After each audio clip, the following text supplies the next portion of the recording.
अनिल्हम्दुलिल्लाहि रब्बिल आलमीन वल्आक़िबतु लिल मुत्तक़ीन वस्सलातु वस्सलामु अला अशरफिल मुरसलीन व अला आलिहि व सहबिहि अजमईन अम्मा बाद फ़क़द क़ाल अल्लाहु तबारक व तआला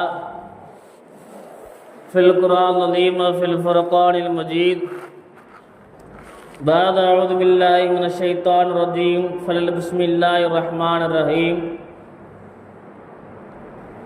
वमन अहिया मन फअन्नमा अहिया नासा जमीआ वक़ाल नबीना सय्यदिना मुहम्मद सल्लल्लाहु अलैहि वसल्लम इन्नमल अमालु बिन्नियात व इन्नमा लिइम्रिहि मा नवा औ क़ाम अलैहि वस्सलातु वस्सलाम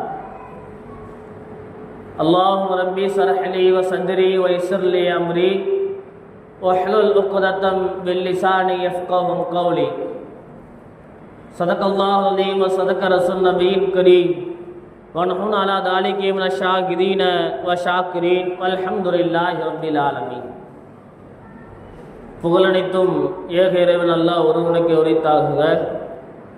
சத்திய நபி சர்தாரி ஆலம் எம்பெருமானார் முஹம்மது ரசூலுல்லாஹ் ஸல்லல்லாஹு அலைஹி வஸல்லம் மீதும் அன்னவரின் அடிச்சுவற்றை அடிபாராமல் அப்படிக்கப்படி பின்பற்றி வாழ்ந்த உத்தம சத்திய சஹாபாக்கள், தாபின்கள், தபூ தாபின்கள், நாதோர்கள், நல்லவர்கள், அவுலியாக்கள், அக்தாபுகள், குறிப்பாக இந்த ஜுமாவுடைய நாளில் இறை இல்லத்தில் ஒன்று கூடி இருக்கக்கூடிய நம்மவர்கள் மீதும் இன்னும் தர இருக்கக்கூடிய நம்முடைய ஜமாத்தார்கள், நம்முடைய ஊரார்கள், நம்முடைய குடும்பத்தினர்கள், நம்மை விட்டு பிரிந்து சென்ற நம்முடைய முன்னோர்கள் அனைவர்கள் மீதும் மேக அல்லாவின் சாந்தியும் சமாதானமும் வற்றார கருணையும் ஈடேற்றமும் என்றென்றும் நீடித்து நிலவட்டு இருக்கட்டுமா என்று துவா செய்தவனாக இஸ்லாத்தின் காணிக்கையான எமது சலாத்தை பதிலை எதிர்பார்த்தவனாக கூறி எமது சிற்றூரை ஆரம்பம் செய்கின்றேன். அஸ்ஸலாமு அலைக்கும் வரஹ்மத்துல்லாஹி வ தஆலா வ பரகாத்துஹு. அன்பிற்கும் மிகுந்த பாசத்திற்கு முறைத்தான அல்லாஹின் நல்லடியார்களே, அல்லாஹு தஆலாவுடைய மாபெரும் கிருபையால் இந்த நேரத்தில் எத்தனையோ மக்கள் சிரமப்பட்டு கொண்டிருக்கக்கூடிய ஒரு சமயதனில் அவனுடைய இல்லத்தில் அவனை பற்றி பேசி அவனை புகழ்ந்து அவனோடு ஐக்கியமாக கூடிய ஒரு சமயதனில் வல்ல நாயை நம்ம எல்லாம் ஒன்று கூட்டியிருக்கின்றான். அல்ஹம்துலில்லாஹ், அல்ஹம்துலில்லாஹ், அல்ஹம்துலில்லாஹ். அன்பிற்கும் மிகுந்த பாசத்திற்கு முறைத்தான அல்லாஹ்வின் நல்லடியார்களே, இந்த உலகத்தில் வாழுகின்ற மக்களிடத்தில் அதிகமான மனிதரிடத்தில் குறைந்து குறைந்து வரக்கூடிய ஒரு விஷயம் என்னவென்று கேட்டால், மனிதனுக்கிடையே இருக்கக்கூடிய அந்த மனித நேயம் என்பது மனிதனிடத்திலே குறைந்து கொண்டே இருக்கின்றது. விஞ்ஞானிகள் அறிவியல் ரீதியாக அதிகமாகி கொண்டிருக்கிறது, நாலேஜுகள் அதிகமாகி கொண்டிருக்கிறது, படிப்புகள் அதிகமாகி கொண்டிருக்கின்றது, எல்லா வசதி வாய்ப்புகளும் அதிகமாகி கொண்டிருக்கிறது மனிதனிடத்தில். ஆனால் இத்தனை எல்லாம் இருந்தும் ஒரு முக்கியமான மனித நேயம் என்று சொல்லக்கூடிய ஒரு குணம் இருக்கக்கூடிய எல்லா மனிதர்களிடத்திலும் இப்பொழுது குறைந்து கொண்டே வந்து கொண்டிருக்கிறது. நாம் இந்த தலைப்பு எடுத்து கொண்டிருக்கக்கூடிய காரணம் என்னவென்று கேட்டால், வரக்கூடிய ஆகஸ்ட் 19 உலக மனித நேயம் என்று ஒரு தினம் என்று கொண்டாடப்படுகிறது உலகம் எல்லாம். அப்படி என்ன இந்த மனித நேயத்தில், இந்த மனித நேயத்தை குறித்து ஏன் இதற்கு தனியாக ஒரு நாட்களை வைக்க வேண்டும், மனித நேயம் என்று தனியாக ஒரு சிறப்புக்குரிய ஒரு நாள் ஏன் வைத்து இந்த உலகம் எல்லாம் கொண்டாடப்பட வேண்டும் என்று நாம் ஆய்வு செய்து பார்த்தோம். அந்த ஆய்விலே நமக்கு கிடைக்கக்கூடிய ஒரு வார்த்தை, உலகத்திற்கு கூடிய மனிதர்கள் எல்லாம் வாழக்கூடிய மனிதர்களிடத்தில் இந்த காலத்தில் மனித நேயம் என்று சொல்லக்கூடிய ஒரு விஷயம் குறைந்து கொண்டே வருகிறது. என்றைக்கு இந்த மனித நேயம் மக்களிடத்தில் அதிகமாகின்றதோ அன்று இந்த மனிதர்களுடைய வாழ்க்கை சிறப்புக்குரிய வாழ்க்கையாக நமக்கு ஆக்கப்படும் என்பதில் எந்த ஒரு சந்தேகமும் இல்லை. வரலாற்றை எடுத்து பார்க்கின்றோம், எப்படி மனித நேயத்திலோடு இருக்க வேண்டும், மனித நேயத்தோடு சஹாபாக்கள் எப்படி இருந்தார்கள், அந்த மனித நேயத்தோடு நபிமார்கள் எப்படி இருந்தார்கள் என்று வரலாற்றில் எடுத்து பார்த்தோம் என்று சொன்னால் ஏராளமான ஹதீசுகள், ஏராளமான வரலாறுகள், ஏராளமான சம்பவங்கள் நமக்கு இந்த மனித நேயத்துக்கு எடுத்து காட்டுகின்றது. அல்லாஹ் தனது அருமறையான் திருமறையிலே இப்படியாக ஒரு வாசகத்தை பதிவு செய்கின்றார். யார் ஒரு மனிதர் இன்னொரு மனிதரை வாழ வைக்கின்றாரோ, யார் ஒரு மனிதர் இன்னொரு மனிதரை வாழ வைக்கின்றாரோ, அவர் யார் வாழ வைத்தாரோ அந்த மனிதரை அல்லாஹ் வாழ வைக்கின்றார். ஒரு மனிதருக்கு நாம் உதவி செய்கின்றோம், பணத்தால் கஷ்டப்படுகின்றார், வீட்டில் சூழ்நிலையால் கஷ்டப்படுகின்றார், கவலையால் கஷ்டப்படுகின்றார், துக்கத்தால் கஷ்டப்படுகின்றார், வேதனைப்பட்டு கொண்டிருக்கக்கூடிய மனிதனிடத்தில் ஏதோ ஒரு ஆறுதலாக ஒரு வார்த்தை, கடன் இருந்தால் நம்மளால் முடிந்த உதவியை அந்த மனிதருக்கு செய்கின்றோம். இதன் மூலமாக இந்த மனிதருக்கு நாம் உதவி செய்ததன் மூலமாக அல்லாஹ் நமக்கு உதவி செய்கின்றான் என்பதாக வல்ல நாயன் தனது அருமறையான் திருமறையிலே அவன் பதிவு செய்து காட்டுகின்றான். இன்னொரு விதத்தில் அல்லாஹ் இப்படியாக சொல்லி காட்டக்கூடிய நேரத்தில் இந்த குர்ஆனுடைய ஆயத்தில் அல்லாஹ் தெளிவாக சொல்லி காட்டுகின்றார். ஒரு மனிதரை வாழ வைக்கின்றார் என்று சொன்னால் அவன் ஒட்டுமொத்த மனிதர்களே வாழ வைத்ததுக்கு சமம். இவன் வாழ வைத்தது ஒரு மனிதனை, இவன் உதவி செய்து ஒரே ஒரு மனிதனுக்கு, இவன் ஒரே ஒரு மனிதனுடைய கஷ்டத்தை நீக்கினான், ஒரே மனிதனுடைய சிரமத்தை தான் நீக்கினான். ஆனால் வல்லநாயகன் சொல்லக்கூடிய வார்த்தை, இவன் ஒரு மனிதனுக்கு உதவி செய்ததனால் உலகத்தில் எத்தனை மனிதர் இருக்கின்றார்களோ அத்தனை மனிதருக்கும் அத்தனை மனிதர்களையும் இவன் வாழ வைத்ததுக்கு சமம் என்பதாக அல்லாஹ் தஆலா தன் அருமறையான் திருமறையிலே கூறி காட்டுகின்றார். சிந்தித்து பார்க்க வேண்டும். மனித நேயம் என்றால் என்ன? மனித நேயம் என்றால் என்ன? நாம் ஆரம்பத்தில் சொன்னதை போலதான் மனித நேயம் என்பது ஒரு மனிதர் கடனிலே இருக்கின்றார், அவருக்கு உதவி செய்வது, ஒரு சிரமத்திலே இருக்கிறார், அவருக்கு உதவி செய்வது. குறிப்பாக லேசாக ரொம்ப தெளிவாக சொல்ல போனோம் என்று சொன்னால், நம்மளுடைய செல்லக்கூடிய பாதையிலே ஒரு கல் இருக்கின்றது, மக்களுக்கு இடை தரக்கூடிய ஒரு கல் இருக்குது, கல்லை ஓரமாக ஒதுக்கி விட்டோம், இது மனித நேயம். வாகனத்தில் சென்று கொண்டிருக்கின்றோம், நமக்கு முன்னால் இல்லது நமக்கு பின்னால் நமக்கு எதிரே வரக்கூடிய வாகனத்துடைய அந்த அவர் ஸ்டாண்ட் எடுக்காமல் வாகனத்தை ஓட்டி கொண்டிருக்கிறார், அவரிடத்தில் எச்சரிக்கை செய்கின்றோம், இது மனித நேயம். அல்லது ஏதோ ஒரு மனிதன் ஏதோ ஒரு சூழ்நிலையில் கடன் பிரச்சனையில் இல்லை ஏதோ ஒரு பிரச்சனையில் அவன் தன்னுடைய குடும்பத்தில் எவ்வளவோ சிரமப்பட்டு இருக்கக்கூடிய நேரத்திலே நம்மளால் முடிந்த உதவியை அந்த மனிதனுக்கு செய்யக்கூடிய நேரம், இது மனித நேயம் என்பது நமக்கு வரலாற்றிலே காணப்படுகிறது. ஏராளமான விஷயங்களை நமக்கு வரலாற்றிலே நாம் பார்க்கலாம். அன்புக்குரியவர்களே, நாயகம் ஸல்லல்லாஹு அலைஹி வஸல்லம் அவர்கள் சொல்லி காட்டினார்கள், யார் தன்னுடைய சகோதரனுடைய தேவையை நிறைவு செய்கின்றாரோ, யார் தன்னுடைய சகோதரனுடைய தேவையை நிறைவு செய்கின்றாரோ, யார் அந்த தேவையில் அவர் தேவையின்றி யார் அவருடைய தேவை ஈடுபடுகின்றாரோ, அல்லாஹ் இவருடைய தேவையை அல்லாஹ்தான் நிறைவேற்றுவார். ஒரு மனிதனுக்கு ஒரு தேவை இருக்கிறது, நாம் அவருக்கு உதவி செய்யணும் என்று சொன்னால், நமக்கு தேவை ஏற்படக்கூடிய நேரத்திலே, நமக்கு கஷ்டம் ஏற்படக்கூடிய நேரத்திலே வல்ல நாயின் ஏதோ ஒரு மூலியமாக இருந்து உனக்கு உதவி செய்வார் என்பது நாயகம் ஸல்லல்லாஹு அலைஹி வஸல்லம் அவர்களுடைய கருத்தாக இருக்கிறது.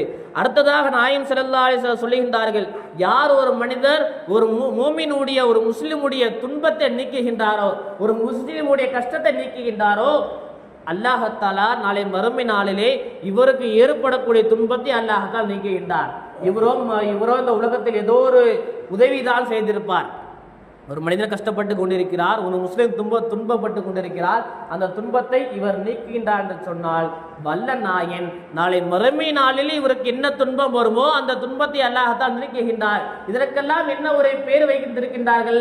மனித நேயம். இந்த மனித நேயத்தோடு மக்கள் வாழ்ந்தோம் என்று சொன்னால் நமக்கும் எந்த தீங்கும் இருக்காது, நம்மளை சுற்றி இருக்கக்கூடியவர்களுக்கு எந்த தீங்கும் இருக்காது. ஆனால் இந்த உலகத்தில் இந்த மனித நேயம் என்று சொல்லக்கூடிய அந்த குணம் மக்களிடத்தில் குறைந்து கொண்டே இருக்கின்றது. மனித நேயத்தோடு வாழ வேண்டும். எல்லா மக்களும் நம்மளுடைய மக்கள் தான், எல்லாரும் சமுதான், எல்லாரும் மனிதர்கள் தான், எல்லாரும் ஒரே தாய் வயிற்றில் பிறந்தவர்கள் தான், எல்லாரும் ஆதம் அலைஹிஸ்ஸலாம் ஹவ்வா அலைஹிஸ்ஸலாமுடைய பிள்ளைகள் தான். குர்ஆன் கூறி காட்டுகிறது, எம்பெருமானார் முஹம்மது ரசூலுல்லாஹி ஸல்லல்லாஹு அலைஹி வஸல்லம் சொல்லி காட்டும்போது சொல்லுவார்கள், ஆதம் ஹவ்வா அலைஹிஸ்ஸலாமுடைய மகனாரெல்லாம் உலகத்தில் முதல்ல படைக்கப்பட்ட மனிதர் ஆதம் அலைஹிஸ்ஸலாம் ஹவ்வா அலைஹிஸ்ஸலாம். அதற்கு பின்னால் யார் யாரெல்லாம் பிறக்கின்றார்களோ கியாமத் நாள் வரை எந்தெந்த மனிதரெல்லாம் பிறக்கின்றார்களோ அவர்கள் யாரோட பிள்ளைகள்? ஹஜ்ரத் ஆதம் அலைஹிஸ்ஸலாம் ஹவ்வா அலைஹிஸ்ஸலாமுடைய பிள்ளைகள். இப்போ நம்மெல்லாம் ஒரே தாய் ஒரே தந்தையுடைய பிள்ளைகள். எல்லா மக்களையும் சமமாக மதிக்க வேண்டும், எல்லாரிடத்திலும் பாசமாக நடந்து கொள்ள வேண்டும். பக்கத்து வீட்டுக்காரிடத்தில் பாசமாக நடந்து கொள்ள வேண்டும், பகையை காட்டக்கூடாது. எதிரில் இருக்கக்கூடிய வீட்டுக்காரிடத்தில் அன்பாக நடந்து கொள்ள வேண்டும், அவனிடத்துல பகையை காட்டக்கூடாது. நமக்கு சுற்றி இருக்கக்கூடிய நண்பரிடத்திலே, உறவினரிடத்திலே, சகோதரிடத்திலே இருக்கக்கூடிய எல்லா உறவினரிடத்திலே பாசத்தோடு மனித நேயத்தோடு என்றைக்கு மனிதன் வாழ்ந்து கொண்டிருக்கின்றானோ அந்த நேரம்தான், அந்த காலம்தான் மனிதனுடைய நிம்மதியான வாழ்க்கை என்று நமக்கு குர்ஆன் எடுத்து காட்டக்கூடிய ஒரு விஷயமாக இருந்து கொண்டிருக்கிறது. ஒரு வரலாறு சம்பவத்தை சொல்லி காட்டுவேன். ஹஜ்ரத்னா மூசா அலைஹிஸ்ஸலாமுடைய காலம். ஹஜ்ரத்னா மூசா அலைஹிஸ்ஸலாமுடைய காலம்.